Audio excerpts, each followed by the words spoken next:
Okay, we're going to make a start. It's 4 o'clock. Thanks everyone for turning up. It's a great pleasure to introduce Tim Searchinger, who I've known for about 10 years now. Tim, over the years, has just done the most extraordinary job in pointing out all sorts of anomalies in the way we think about land use and the way we think about carbon accounting. And he's going to be talking about that this afternoon. Tim initially trained as a lawyer, and you should bear this in mind if you're engaged in debate after the talk. And he brings analytical skills that we don't always have in the natural sciences to bear on many of these debates. Tim, at the moment, has a split appointment between the World Resources Institute in Washington and the Woodrow Wilson's, it's no longer called the Woodrow Wilson's, but it's the School of Public and International Affairs. The School of Public and International Affairs at Princeton. Tim. Well, thank you very much. It is a pleasure to be here. I spent 2 summers here as a fellow at the Smith School about 10 years ago. Remember it very, very fondly. So I'm going to talk to you now about kind of one of my favorite subjects, which is accounting. And I'm going to get into the weeds in various areas, but at the end of the day, the message is the name of the talk, which is land is not free. Now, it's not free from a financial standpoint. No one would think, oh, I'm going to use land for agriculture. I'm going to use land for urban development. I don't have to pay a financial cost to that. But the same is true of carbon. Land, we have a fixed amount of land. We need it to store carbon. We need it to produce food. There is a cost to using it one way and not using it another way. And the focus of my talk is the consequences of the fact that over and over again in the land use sector, when we think about climate policies, we're ignoring those costs, literally treating land as free. And the question is, what are the implications for that? So I like to start or end often with this slide, because this is a slide of the net primary productivity of native vegetation. It's an estimate. And other people have done similar estimates. And what it reminds us is that we have a limited amount of productive capacity of land to play with. And it's maybe something like 60 billion tons of seed per year, something like that. And we have not, human manipulation has not increased that, it's decreased that. In a few places it's increased it where you have a lot of irrigation. For the most part, that's what we have to play with. And it's not, and it highly varies from one part of the planet to another, obviously based on rainfall and temperature. So that's the limited resource. And of course, as you know, we've converted about half of the world's vegetated land to agriculture. And we've also heavily harvested a majority of the forests, of the areas that remain forests. And when you add it up together, this was a paper in Nature in 2018, I think, and you can see the percentage, heavy percentage loss of carbon storage due to these different manipulations, particularly high in some places, including Europe, which is worth coming back to. And that's responsible for maybe 1/4 of the carbon in the atmosphere. Well, solutions to climate change, of course, are focusing on natural climate solutions. Frequently, we're going to store more carbon. So this was a paper that got a huge amount of attention in Science by Baston et al., saying we could plant this huge number of trees. There's this movement to have 1 trillion trees planted. But what land is supposed to be available for that? Now, it turns out that that paper claimed that it had excluded agricultural land. If you read the abstract in that paper, they exclude agricultural land and say we can reforest, still reforest this 1 billion hectares, I think. But what had they excluded? They'd excluded cropland, not pasture. So basically what they had identified in that paper was the roughly 1/3 of the world's pasture, 3 billion hectares, that was historically forested, which is a lot of Europe, among other things. But of course, that pasture is producing milk, it's producing meat, people want that stuff. We're clearing more land for pasture like crazy. So this was a paper where the solution essentially assumed that using the 1/3 of the world's pasture that was historically forested for reforestation was free. Counted all the gains, no cost. The Similar estimates were made in the famous kind of Griscom paper on natural climate solutions. But this comes up in other ways too. So regenerative agriculture is obviously a new thing. This was General Mills claiming it's going to have carbon neutral beef, even carbon positive beef. Well, how do you do that? You take an area that's cropland, you convert it to pasture, you get soil carbon gains, because when you convert cropland to pasture, you get soil carbon gains. And if you get enough soil carbon gains and you have few enough cattle, the soil carbon gains are greater than the methane released by the cattle. Voila, carbon neutral beef. Except for the fact that you produce about 1/10 of the food by using grazing land. Again, land is free. You have seen estimates of the same thing, just we're going to have carbon neutral beef in Europe by reducing stocking rates, meaning, of course, you have to produce more food somewhere else. Now, the biggest example, and I'll come back to this more, is bioenergy. So the standard estimate now that the IPCC has been using in its kind of most standard pathways to carbon neutrality assumes the modest quantity of 230 exajoules of biomass for bioenergy. So what percentage of the plants that we harvest today is 230 exajoules? 100%. All the plants we harvest on the planet today have a gross energy content of 230 exajoules. So basically crops about 75 exajoules, wood is like 35 exajoules, crop residues actually added more, grass and malacha. All of it adds up to 230 exajoules. So this represents the modest suggestion that we double the harvest of plant material on the planet. That's the mid-range estimate used typically by the IPCC. Now we recall, of course, sorry, I'm going back, that to get the first 230 exajoules, we had to transform the planet to the point where we've released a quarter of the carbon in the atmosphere. So the suggestion is we're going to double that as a way to solve climate change. Do you mind us just asking clarification Sure. as we go along? Oh, go, sure, When you said absolutely. something which blows Please. my mind even further than everything else you've said. But presumably it's not quite double, because a lot of the biomass would be crop residues and so. Well, these are the harvested, that includes the harvested crop residues. So harvested crop residues in this estimate is almost as much as crops. Actually, we harvest a lot of crops. So that, yes, that would include harvesting crop residues, but that's part of the original 2/3. And of course, that's not free either, because, well, first of all, they're being used heavily for animal feed, bedding, et cetera, and soil carbon replenishment. So we have all of these proposals to use more land in some way or other to solve climate change. But we also have this modest additional problem that we're already clearing more land just to feed ourselves.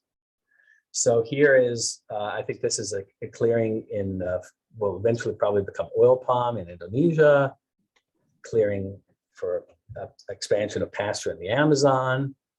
And the standard estimate of that is about 4 billion tons of CO2 per year from that kind of land use change.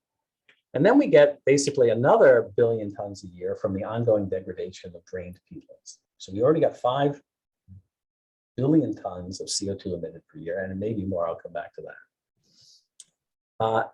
And we have this modest problem that we need a lot more food by 2050. So this was our estimate of the food gap measured in calories.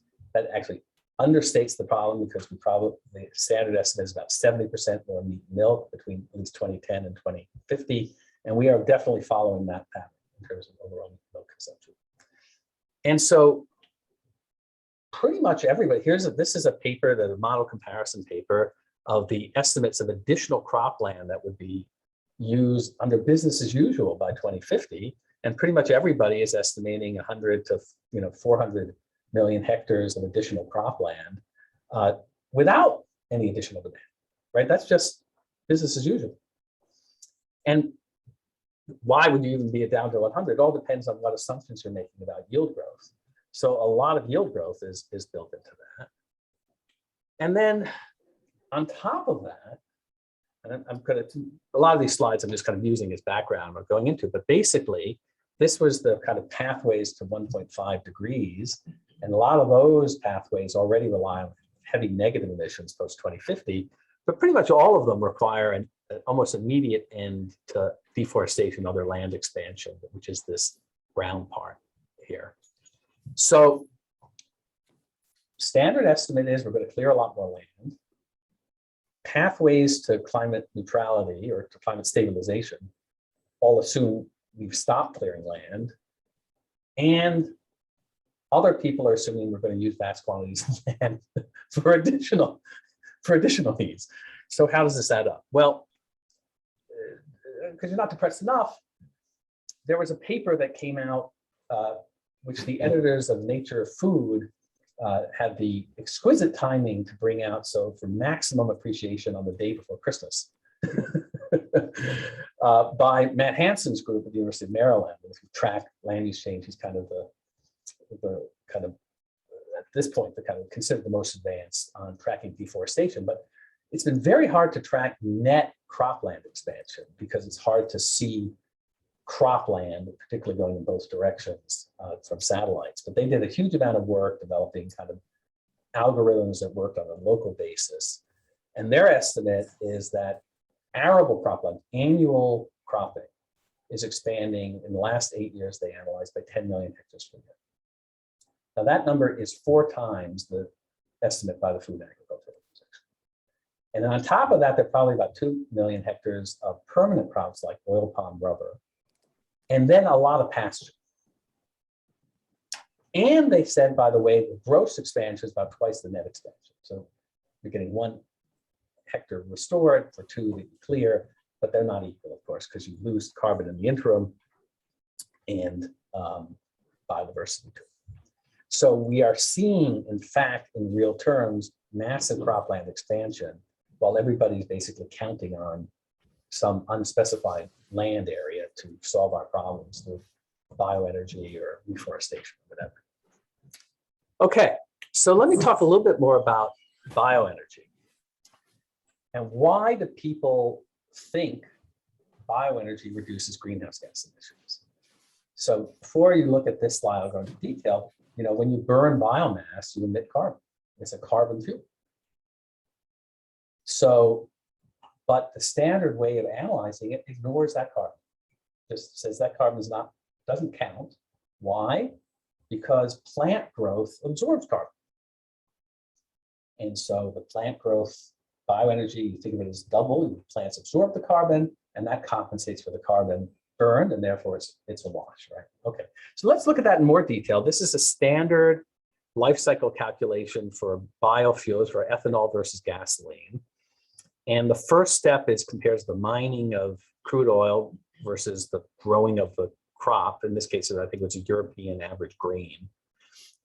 Then you have the mining emissions. And in both of these steps, the emissions from biofuels are a lot higher. Why? You know, the emissions from mining crude oil and refining crude oil aren't the big emissions, right? So then out of the car, it's basically the same. Here they estimated a small reduction because they claimed the engine was cleaner, but basically per unit energy, the emissions are exactly the same. And actually, when you make ethanol, a third of the carbon goes off in the fermentation process. And this represents the fact that basically biomass is even worse than coal in terms of its carbon to energy ratio. So you have to get rid of that. And if you counted all of those emissions, you'd have a large increase in emissions compared to burning petrol, as you would say. However, what happens is that they ignore these emissions, these tailpipe and fermentation emissions. Sometimes they just come from the plant, right? So these don't count. And why is that? Implicitly, the theory is that that is canceled out by plant growth. So if you ignore that carbon, you can then potentially get a greenhouse gas reduction. So there are lots of things we could talk about here, but there's a simple issue, which is to grow plants, you need land. Where's the cost of land? there's no cost of land. Land is free. So the standard calculation for biofuels treats land as free. So a simple way to think about that is the biofuels are a way of using land to produce plants to replace fossil fuels. That's the benefit. But the cost is not using land for some other purpose. That's the cost. But the standard biofuel analysis or any bioenergy analysis ignores the cost. Land is free. Okay, so now what do we do about this, or let's think a little bit more about analyzing our challenge.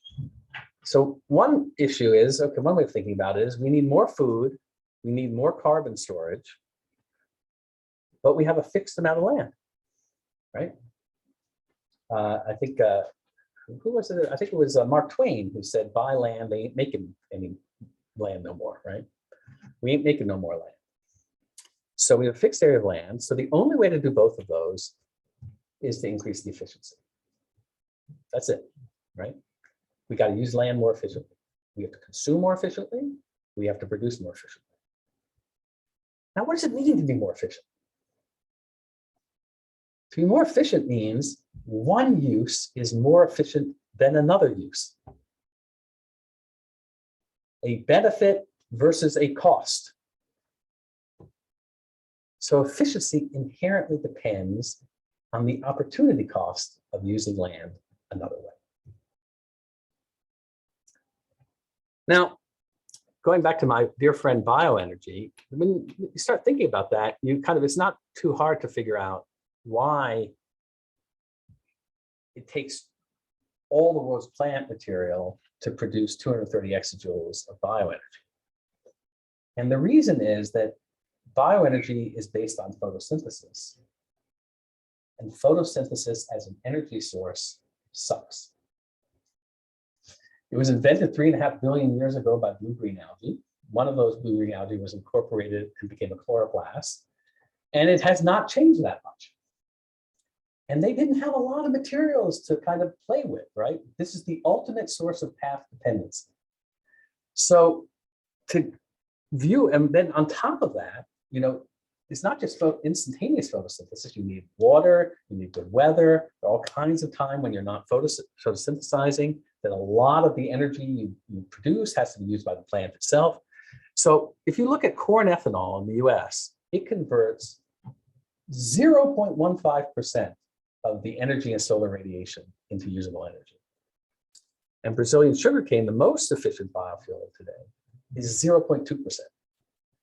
And if you kind of take the most optimistic assumptions of cellulosic ethanol at the single best spot in the US, projected by the US Department of Energy, they get it up to 0.35%. And if you take a solar cell today, anywhere, its gross is 20%. And its net is probably 15% from this perspective. And that understates the issue because solar cells don't need wet, good, productive land. So bioenergy competes with this very limited resource, which we desperately need because if you want food, you need good land. If you want forests, you need good land.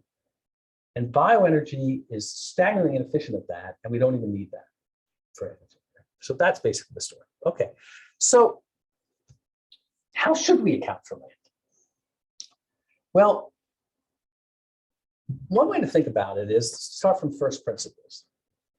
So we all kind of know, and you could show it theoretically, that if we had a perfect carbon price on everything, everywhere in the world, critically everywhere in the world, you would have, in effect, perfect carbon accounting.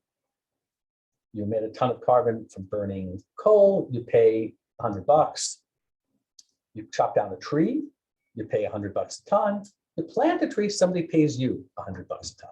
Now this is theoretical only, but if you did that, you would end up with a harmonious, efficient allocation of carbon reduction efforts. Things would reflect their true carbon price. So what would that mean, for example, what if you were a chocolate company? If you're a chocolate company, you're buying cocoa, and cocoa is expanding because people like me love chocolate, and more people demanding, so cocoa is expanding in West Africa. It's one of the sources of deforestation. But what would happen if you had to pay $100 a ton for every time you cut down a tree? Well, every farmer who was thinking of expanding cocoa would have to pay $100 a ton to somebody. That would be a very strong disincentive to expand, right? Maybe you'd expand into some yam land, but then the yam farmer would have to pay $100 a ton. Basically, it would make it really expensive to clear land. But because cocoa demand remains high, in fact growing, there'd be enormous financial incentives to increase yields on the same land. And if you're a chocolate company, you would effectively end up supporting this intensification effort because you'd have to pay the farmer to produce more cocoa on the same land, but not expand. Similarly, if you had a perfect carbon price, all of those beef producers in the Amazon, who really aren't making that much money, someone would actually offer to pay them $100 a ton. Let's say I'm using that price to replant. Well, even at 3 tons of carbon per hectare per year, which is probably modest, that's 11 tons of CO2. It's $1,100 a year that you're paid to reforest land. So all those farmers, a bunch of those farmers would start reforesting land until the price of beef rose to the point where people ate a lot less beef, and we had a lot more of that carbon back. And similarly, consumers would have a strong incentive to switch. This is an Impossible Burger rather than a real burger, because the real burger would get very expensive. So in this perfect theoretical world, we'd have all of these incentives. Now, that's another way of saying that the opportunity cost of land would be priced into all activity, right? The cost of clearing land would be priced in. The value of reforesting land would be priced in. Basically, we would value land based as carbon opportunity cost. Now, the problem is we can't have that perfect carbon pricing system. Well, you can't have it politically. I mean, bad chance. It has to be global, because if, let's say, 75% of the countries even did it, but 25% didn't, we just clear all the forests and the 25% that didn't. And then on top of that, it's actually really, really hard even to do it, right? One of the problems with carbon and the terrestrial biosphere is it varies year to year for all kinds of factors. Every time there's a fire, did the human cause the fire? Was it natural? Did it grow up because of good weather, bad weather, whatever? There are all kinds of reasons we can't do it. But what we want is that the carbon accounting systems we use have to create the same incentives. So that's what it teaches us. We want the chocolate company, we want to, when we look at the greenhouse gas emissions of the chocolate company, we want to have a system that gives it the same incentives to pay for increasing yields, to avoid deforesting land. And that's true of every other law. So we have lots of different carbon rules. We have national carbon rules, which basically come from the IPCC, but are kind of vague and actually have an origin that was not designed to assign responsibility, but only to count, and that's a big deal. Then we have lots of different national laws that do things, EU laws. Then we have life cycle accounting. So we have different ways of doing carbon accounting that are used in to motivate different behaviors. But the key point is all of them have to incorporate the carbon opportunity cost of land, or they will send the wrong incentives. So on the one hand, we have all of these mitigation strategies that treat land as free. And we know from first principles that unless we factor in the carbon opportunity cost of land, we will get perverse results. Okay, so now getting a little bit more into the weeds. So let me talk about some life cycle approaches and how they don't do this. So one thing that's common to do is to say, well, we're only going to assign you greenhouse gas emissions if your crop comes from recently deforested land. Direct language changes the term. right? So if your crop comes from after a certain date, land was deforested in the Amazon, and you grew soybeans in the Amazon, you get greenhouse gas emissions. But if your soybeans came from land that was deforested before that, 0. Well, this creates a marvelous incentive, which is I can reduce my emissions by paying to get the soybeans from Iowa rather than Brazil, which simply causes the next guy to buy the soybeans from Brazil. So that has almost no effect. Here we're at. So that's that solution. Now there's another solution, which I call the FAO approach. And let me start actually back here. Oh shoot, I thought it was, ignore this moment. Okay, so we start with Brazil's agricultural area that kind of corresponds to the brownish look. And then we have some additional deforestation that year. And under this approach, what happens is you count the emissions from that land use change, just that amount that occurred that year, and you divide it by the total crop production that occurs in Brazil. So you have a little bit of land use change that year in Brazil, and you divide it by all of the soybeans that are produced in Brazil, in fact, by all the different crops, and you then assign a small amount of that to the soybeans, right? So it's a pretty small number by the time you divide it by that. So what are the problems with that? Well, the first problem with that is, again, you can just buy your soybeans from the US. Voila, you're now really low carbon. The other problem is that what we want to know is what is the deforestation caused by the increase in soybeans? So it's only you should only be dividing by the increase in the soybeans rather than the total. Okay, a third approach, which people to some extent blame on me, so I'm to blame, is to use an economic model, and you look at count leakage or indirect language.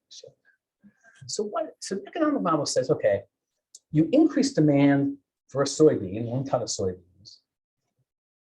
How much land is going to be converted somewhere in the world, and assign the carbon to that as a result? Well, that's pretty hard to do, right? I mean, you need scores and scores of elasticities and implicit numbers we don't really know. So there's huge practical problems. We want to argue that you shouldn't even do that theoretically, even though people blame me for doing that, and I did that in my first paper. I think it was wrong. And here's why. So first you need to understand what goes on. Why could an economic model then find perhaps not such low emissions? Well, the baseline condition is this: we're growing crops and we're using them for food. What happens to the carbon in the crops? Why isn't growing crops a carbon storage strategy? The answer is, I am looking at a room of polluters. Every one of you in every breath is breathing out carbon dioxide, which you got from what you ate for breakfast. I'm very sorry to say that. Of course, I am a sinner as well. So we are emitting carbon from that. Now, what happens if you divert some of those crops to something else? So you take cropland, you turn it to forest, or you take the crops, you turn them to bioenergy. What will an economic model do? Well, first it might say, well, yeah, the price goes up, but maybe one response to the price is that farmers will increase yields on the same land, so that you avoid land use change. And what will happen is that will absorb more carbon to kind of pay off that. Another possibility, which the models do estimate, profitability, is that because the prices are higher, people eat less. So you will become only happy. Do I have any volunteers, by the way, to solve climate change by stopping to emit carbon dioxide? No? Well, unfortunately, by the way, if that happens, who eats less? Unfortunately, you can look at me and realize it's not me. So it's the poorest people in the world who eat less because of higher prices. And in a paper in Science in 2015, we showed that those models that estimated low indirect land use change in the US, the entire benefit came from reduced food consumption by the world's poor. That's the official US ethanol policy. If you actually look at the implication of their model, no one said this, but the implication of the model is we will achieve greenhouse gas reductions, small in their estimate, by diverting corn. So we raise the price of food globally so that poor people eat less and emit less carbon dioxide. That is the US biofuel policy.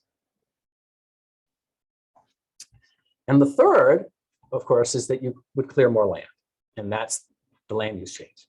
So if you do make certain assumptions in an economic model, you may find a relatively low estimate here. If you claim that what's going to happen is farmers are just going to produce more food on the same land, or people will eat less. I think there's very little evidence for this, longer discussion. Some evidence that this happens temporarily, the reduced food consumption. But the question is, let's assume for a moment it's true. Should we use that for our policy? Well, take a step back. These beneficial actions for climate change, the increased yields due to higher prices and the reduced consumption by the world's poor, which is of course a gigantic benefit that we want to take credit for. They are caused not by the fact that we're growing a forest or the fact that we're producing biofuel. They're caused by the fact that we are producing less food. Now, how do we know that? Because you'd have exactly the same effect if you just took that hectare of land producing maize and did nothing with it, right? You just plowed it for fun. You'd have the same price effect. So this is not something that's caused by the biofuel. This is something caused by reduced food production. Well, so imagine somebody says to you, I have a great policy for reducing emissions from transportation. My policy is, if you drive, you must drive a luxury Hummer. Do you remember these? That's some of you old enough to remember these. These were the luxury Hummers that get like 2 miles to the gallon, something like that. It costs hundreds of thousands of dollars. And you say, wait, how could forcing people to drive a Hummer instead of a Prius solve climate change? No. Why? If driving gets so expensive that lots of people just stay home, other people shift to mass transit. In fact, it may not be a Hummer, but if you've made everybody drive a luxury Rolls Royce, that would be a climate strategy. Now, is that a good climate strategy? Well, no. Why? Even if we don't care about equity, if we want to have a price signal to tell people to drive less, to take more mass transit, we tax driving for fuel, we subsidize mass transit. But for those people who still drive, we want them to drive a Prius, not a Hummer. So this is a very inefficient strategy because it's using an inefficient land use to drive behavior by others. So this is also not the way to do this kind of analysis.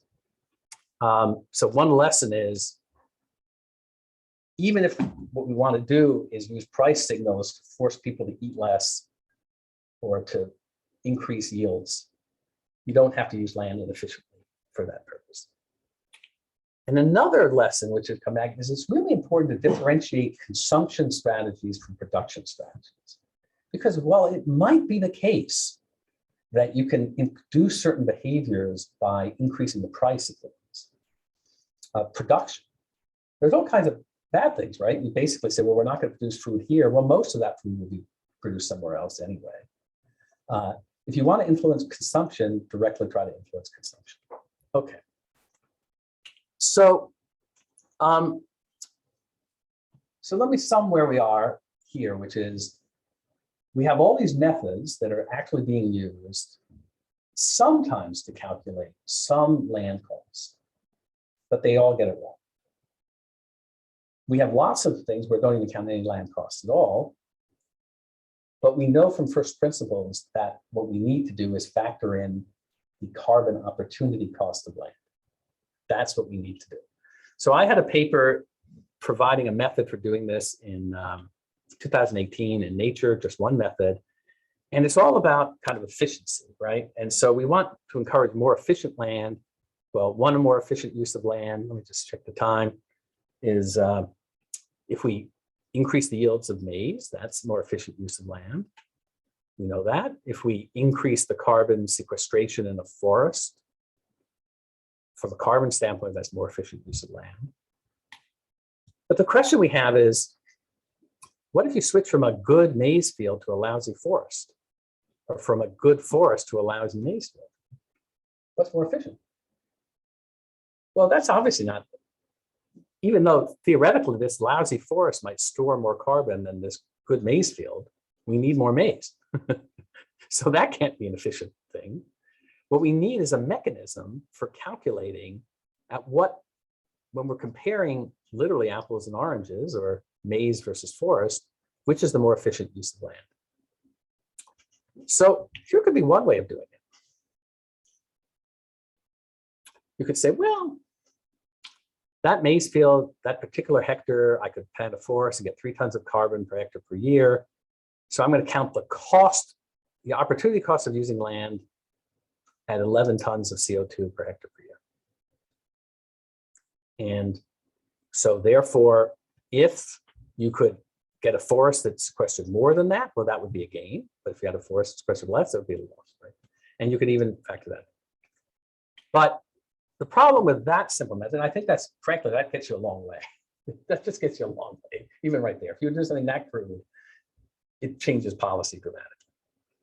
But the problem is, we actually want to value a field that produces 10 tons of maize more highly than one that produces 5 tons of maize. So we need a method for doing that, right? So the question is, like, how much grain equals how much beef equals how much forest? Now, we know how to do this in everyday life when it's economics, right? So if, I don't know, a pound of whatever it is, a kilogram of maize, it's 50 cents a pound, 50 cents a pound, and beef is $5 a pound. Well, 10 pounds of grain equals 1 pound of beef. Duh. So we can do the same thing for different commodities. So if it takes a certain amount of carbon on average to produce a pound of maize, and a certain amount of carbon loss in terms of land on average to produce a pound of beef, we could equate the two based on the cost of producing each. So that's what we did. We developed a paper that basically measured the carbon cost of producing each food. And basically, therefore, this represents the amount of carbon on average that we can save if we produce more food on 1 hectare of land. And we can similarly use it as the amount of carbon on average we can save if we consume less. So it can be used both for more production and consumption. And one way to think about it is if you think about it in a life cycle calculation, if you were to do a life cycle calculation of the emissions for producing a car, one of the things you'd want to calculate is the emissions of producing the factory to produce the car. So if that's a lot of emissions, you have to allocate that to the car. Well, when we produce food, we also have to produce a food factory. And we do that by converting natural land to cropland. We're just counting that cost. That's it. We just count that cost. That's the cost. So on average, we can figure out how much carbon do we lose to produce a ton of maize or a ton of beef or a kilogram or whatever. And that's what we did. We ended up with a number. It took 8 years to do all the little calculations, but the concept was pretty simple. And you get a kind of an interesting result, but one you kind of expect. So for example, if you look at maize versus soybeans, maize and soybeans use pretty much the same type of cropland, but the cost of producing soybeans, and therefore the benefit of producing soybeans, is about twice that of maize. Why is that? because the yield is low. So you lose the same amount of carbon, but you get fewer soybeans. Now, wheat turns out to have a very similar cost to maize, even though the yield is about half that of maize globally. Why? Because it uses land that's drier. And then beef is off the charts. So then you see the land use cost of the meats, and you end up with these gigantic numbers. Now, some of the implications of that, by the way, are that food matters a lot more than people think. The real cost of your diet is the amount of land that's dedicated to your diet, and therefore the amount of carbon loss. That is the overwhelming cost. So when we applied our approach to a European diet, we discovered that the number, at least Northern European diet, reached almost 9 tons of CO2 per year. Now, the reason that's an interesting number is the standard estimate of a European's emissions for consumption of everything is about 9,000. And why is our number different? Because the average estimate ignores the land use costs, which is this gray part. It also has some other interesting things, which is like if you go to Brazil and you say, well, what should we do with our Brazilian grazing land? And somebody says, I want to use it for soybeans, or I want to use it for ethanol. It turns out that actually the best thing you could do in many cases is just improve the grazing. So there are very different ways of grazing. You can dramatically increase fairly easily the amount of beef you get per hectare. And if you go from what the standard system 2 to system 3, you get a benefit. What's the benefit? This is the amount of carbon we can save globally on average while still producing the same amount of beef. And so you discover that actually, in a world that wants beef, so long as we want beef, it's really valuable just to double or triple the output of beef per hectare on that grazing land. And then when you apply this to fuels, it turns out our estimate is basically that the carbon lost from a biodiesel, from growing the vegetable oil for a biodiesel, just from terrestrial vegetation and soils, is about 3 times the savings from fossil fuels. So just the carbon you would expect to lose to produce the amount of vegetable oil that goes into biodiesel. And for ethanol, it's about twice. Okay, so last thing. So what's actually going on? So I have a paper coming out tomorrow. It's just a report, a fairly long report, on Europe's Fit for 55 plan.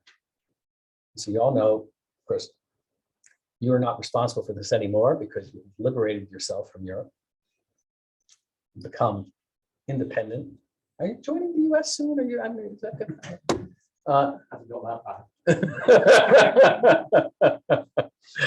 back. We might trade off some states. You know, we'll give you some states for. And there's this very bold, really, I think, in many ways, climate plan, the Fit for 55 plan, and it is intended to get to carbon neutrality by 2055, I think. And it's got, among other things, it promises, by the way, more biodiversity in Europe, more carbon storage in Europe, but mostly what it's got are a lot of different laws to shift energy use, right, away from fossil fuels. And here are some of those laws, right? And they work in different ways. Some are mandates, some are simply kind of cap and trade, right, on fossil emissions. But in every one of those laws, biomass is carbon neutral. So they count the carbon emitted from, for example, if you cut down a tree, you count the carbon emitted from running the tractor to cut down the tree, but you don't actually count the loss of carbon in the forest. Or you count the carbon emitted from growing the corn from the fertilizer, but no land use costs. So basically, in this plan, land is free for bioenergy. Now, the whole point of the plan is to say, how do we allocate resources to solve climate change, including the goal is to sequester more carbon in Europe.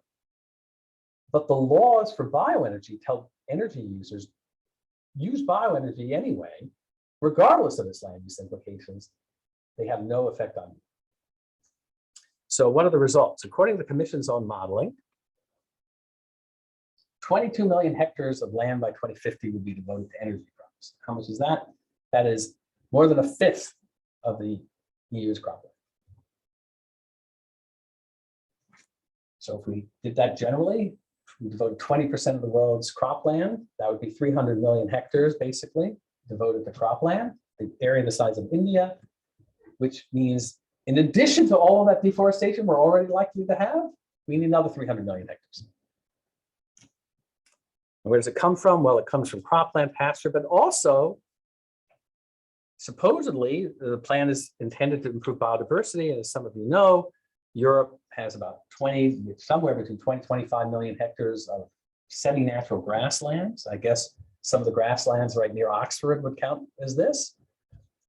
Half of those will be converted to energy crops and other things. And imported wood from places like the US, here's a wood pellet facility, will increase fourfold.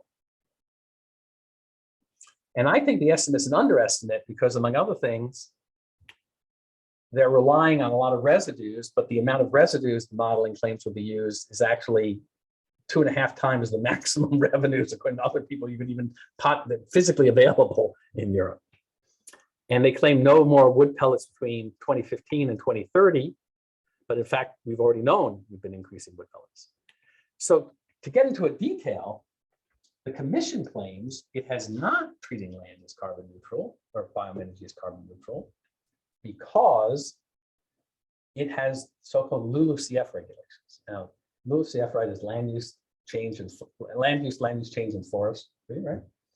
It has obscure accounting rules. Have any of you kind of delved into the kind of LULUCF, right? This is the kind of thing that lawyers do. You create this unbelievably complicated system that nobody else can understand so that you can charge a lot of money. Now, in this case, it's not charging a lot of money, but they're like a tiny number of negotiators who actually know all the obscure LULUCF rules. But the basic concept of LULUCF is these are the rules for holding countries responsible for preserving carbon in their land. And in fact, it's true. Their proposed law will tighten up some of the abuses that will therefore give member states in Europe an incentive to reduce the amount of cutting of forests. And they say, wait, we're not going to treat bioenergy as carbon neutral because countries will have an incentive not to let people come and cut down their forests. But the problem is, it's carbon neutral to the energy users.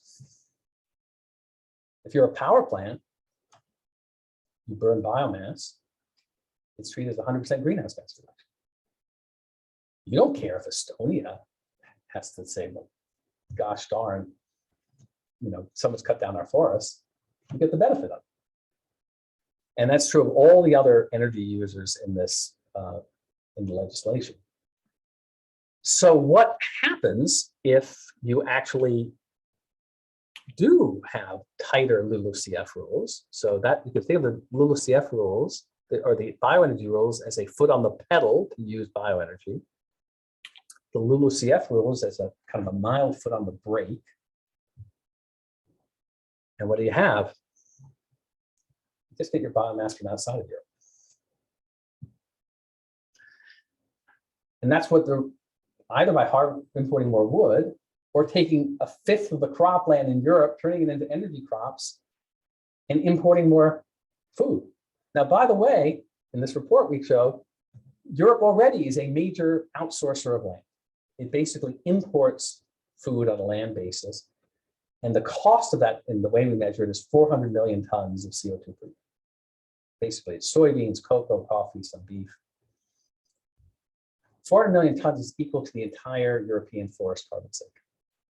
So Europe is already essentially outsourcing deforestation, outsourcing land use. And this law would have it do even more of that. What I'm not mentioning here, by the way, is that every strategy for solving climate change builds into the baseline that Europe is going to actually reduce its land use requirements. Why? Europe, like the US, has nowhere to go but up. I mean, basically, 100 years ago, there wasn't practically a forest left in Europe. I'm slightly exaggerated, but Europe was down to about 20% of its forest area by 1900. Population had already grown. We already reached kind of peak meat consumption. Population will decline. Europe is expected to reduce its land area, even in those estimates that I showed you of large global expansion. And what this assures is that Europe will not reduce its land use at all, let alone more. And we need Europe to do more. So this is what happens when you treat land as free.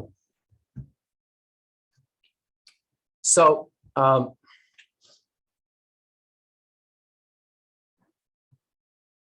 one thing that kind of brings us home, of course, is that we're now facing a food crisis. Why? Because Ukraine and Russia are the two biggest wheat exporters. And if we don't get a peace deal very quickly, we're not going to have any wheat being produced in Ukraine this year. And there's going to be a gigantic food crisis. And it's basically, it's going to be a security problem because you're going to have real food problems in North Africa, more immigration from North Africa to Europe. However,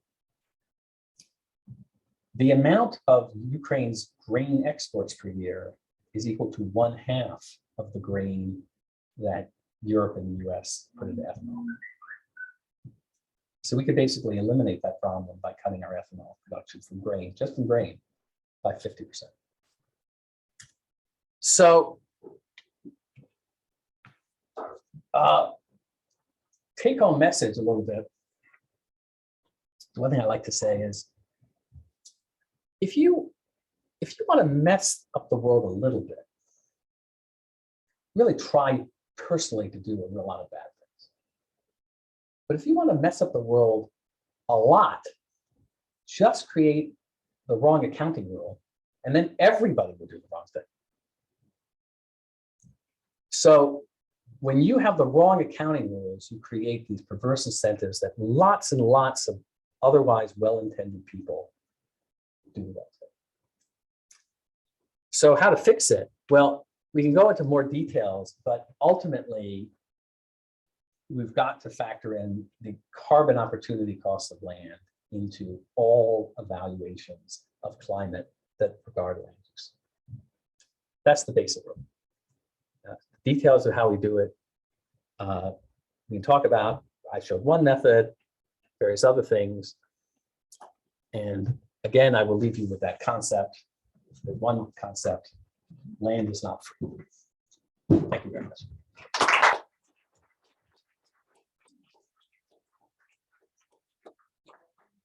Yes. Miles, I see you lingering up there. I've always got questions. There's one nerdy one, which is, if the European is over-consuming relative to their average, for the numbers to add up, doesn't somebody else have to be under-consuming? And who is that? Well, from the figure, the figure I mean. The European. Oh, the European diet. Well, I wasn't showing. The European diet is that much. Is all of Europe's emissions. Well, no, that's so the so this is my estimate of just the effect of the European diet. That excludes everything else. So when other people do the estimate of the emissions from Europe, they are basically factoring in energy use and then these production emissions. Yeah. So basically, they might have like 15% of Europe's emissions are land-based or diet related. And ours are basically, if you added this to Europe would be at like 18 or 17 if you basically added our diet numbers to all the other energy numbers. That's the way to interpret that. So this isn't counting. This is just the baseline of the diet. This is not the all European emissions. Yes, okay, but if there's 6.5 megagrams of CO2 per capita per year, that's just not in the conventional counting.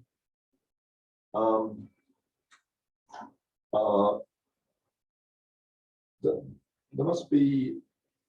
Well, so where is that carbon? Yeah, Where is that carbon? Yeah, thank you. So that's Thank and you. that's actually, Asking my question. yeah, that's a great question. Struggling with it. No, it's a really great question because it's subtle. And here's the problem, right? If you added up that number for every person on the planet, it would not equal the amount of land use change that year.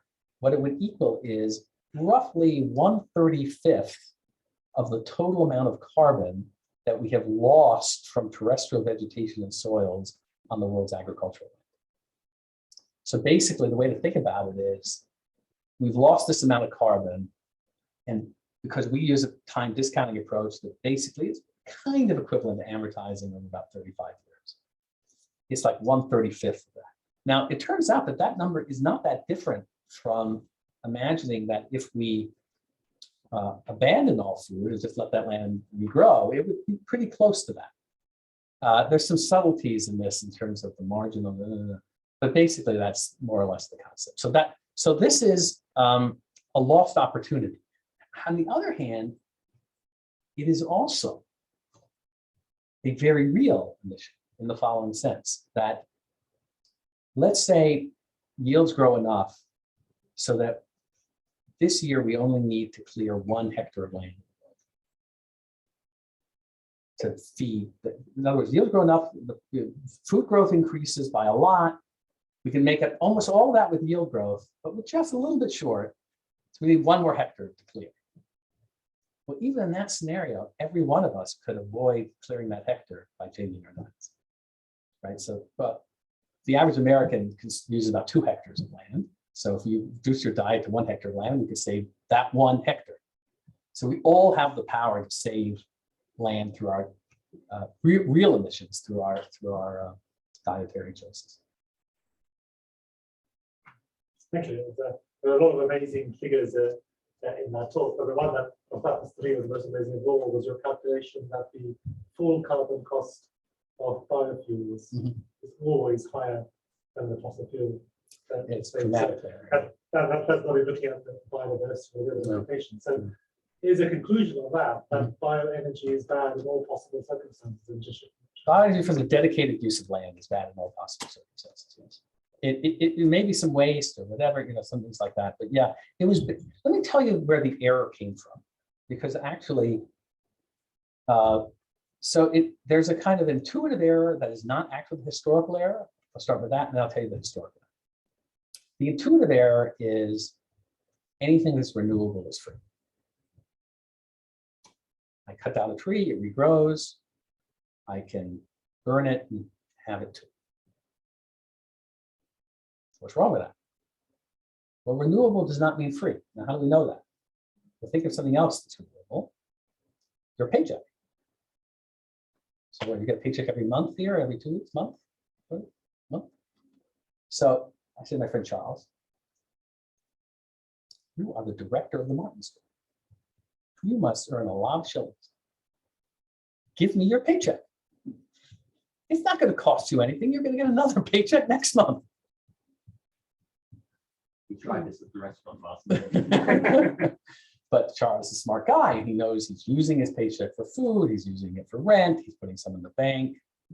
If he gives it to me, the cost is not using it for something else. So the mere fact that something is renewable does not at all make it free. Most of our carbon uptake is really designed to replenish the carbon that microbes are putting into the atmosphere. Right? So the vast majority, we use some for food, we use some for a lot of it, but really, the problem is we got all these microbes eating carbon like crazy. And if we want to continue to have that carbon, we got to replenish it with new carbon. Right? But the historical error is different. The historical error goes back to about 1990, when you had the first treaty on climate change. And all it did really was say countries have to report their emissions. That was it. So they turned to a group of scientists, not lawyers, scientists, and they said, give us guidance on how to report national emissions. And the scientists said, well, look, we're going to think of it as a system of accounts. Call them sectors. In the energy account, you burn coal, count the carbon from emitting coal. In the waste account, you have a landfill, count the carbon emitted landfill. Well, what do we do in the land use account? Well, what if you harvest a tree? Well, some of the carbon is lost right in the forest, roots and things, decomposing. Some of the carbon is lost in the paper mill where it's burned to make paper. Some of the carbon is lost when you throw out the paper. Oh, what a pain. We're not going to keep track of it all that way. We're going to have a simple rule. You harvest a tree, you count the carbon in the tree. Then they said, what if you burn the tree for bioenergy? Should you count the carbon again in the land, in the energy sector? No. If you've counted the carbon when you cut down the tree, don't count it again when you burn it. So they created a rule that says, so long as you count it in the land use sector, you don't have to count it in the energy sector. Now that worked for an extremely limited purpose. It worked for the purpose of counting emissions on a global basis. You cut down a tree in the US, you burn it in Europe. The emissions are physically occurring in Europe. Europe doesn't have to count it, but the US has to count it from the loss of the tree. And it's not assigned, they made it clear, we're not trying to assign responsibility. But that rule got misinterpreted as a rule that says biomass is carbon neutral because you don't have to count it in the energy sector. It only works if you are, for each purpose, for each law, you are counting it at least once. So you either say, I'm going to count the carbon when it goes up the smokestack from bioenergy, or I'm going to attribute to the bioenergy the lost carbon from the harvest. You've got to count it once. What happened was people didn't realize that. So a rule designed to keep you from counting the carbon twice became a rule that said don't count it anymore. And that is the historical accident that led to basically all of it. And it was really, you know, it's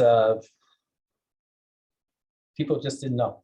You know, they didn't know. I remember Bob Watson. I had a paper explaining this era in 2009 in Science. And Bob Watson had written this, the IPCC report on land use, and I explained the error to him. And it wasn't his error. It could have something I could have talked about, and he never occurred to him. This was not an issue. This didn't come up. So that's the error, and but all other things follow. And the rule is count it once. but for every law, you have to count it once. So the European Commission says, well, so long as Estonia counts it, then the power plant in Denmark doesn't have to count it. But that doesn't, what we want to do is affect the behavior of the power plant in Denmark. So it's got to count it. It's got to be counted once for that. So that's basically the story. And the funny thing is that, so I was outed by Charles, and I used to be a lawyer before I kind of became more or less a scientist 14 years ago. So, but the thing is, lawyers have no problem thinking about that, because different laws, you need different rules. You know, you always have to adjust the rules to whatever. So it was kind of like a legal error in the intersection of science and law. Right. Final question. The modeling of emissions by food type means everything else. Just wondering how much is how much agroecological process is reflected in those numbers. For instance, sheep grazing and cover crop to build fertility or displace, right, etc., etc. So you can use our index in different ways. So if you're a consumer, the feeling is you're not responsible for the production. You just get the average cost. So you don't know where your beef is going to come from. And even if you get the good beef, somebody else just doesn't get the good beef, gets the bad beef. So for the consumer, it's one number, which is whatever the average. And we're doing a new paper with regional numbers. This is the global average. And they change a little bit. Now, if you're a producer and you're saying, I'm going to produce this better than the global average, all of that can be factored in. If you're going to sequester carbon, that gets factored in. If you have lower methane or nitrous oxide emissions, that can be factored in. So from the producer side, you factor in that behavior. From the consumer side. Right, it's past 5, so I think we should stop now. If you have a question, Tim, you're I'm happy to answer. happy to answer, absolutely. So Tim, I think you've done the impossible. You've made accountancy sound not only important but sexy. Thank you for a sobering but really fascinating talk. Thank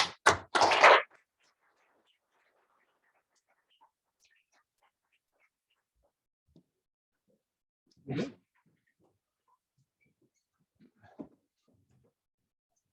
That was a helpful discussion with Miles.